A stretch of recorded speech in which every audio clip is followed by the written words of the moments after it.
Welcome to Luca is a Billionaire, where the only thing I invest in is your answers. You start by capturing a dry, clean vocal. Clarity matters because processing will exaggerate artifacts. Once done, duplicate the take so you can apply parallel processing. Keep one track relatively untouched and send the other to aggressive shaping. Make sure to remove clicks, breaths, and room noise first, because equalization and distortion will make them obvious. Use a modest noise gate to tame floor noise. Later, you'll blend this with the process track to preserve presence without harshness. Now you focus on sculpting character. Start with subtractive EQ, remove subsonic rumble and reduce boxy energy, then gently boost 2/4 kHz to bring intelligibility forward. Next, add subtle saturation or tube-style distortion to simulate vintage radio warmth.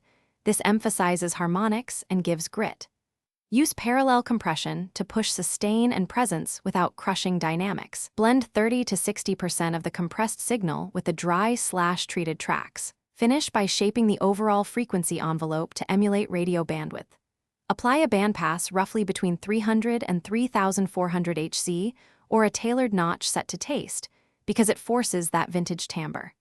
Then sprinkle in a filtered noise layer or light plate reverb with high damping to suggest transmission. A tiny slap delay can hint at echo. Make sure to limit peaks and audition on small speakers. If harshness or metallic artifacts appear, back off saturation or add gentle multiband compression as a targeted fix.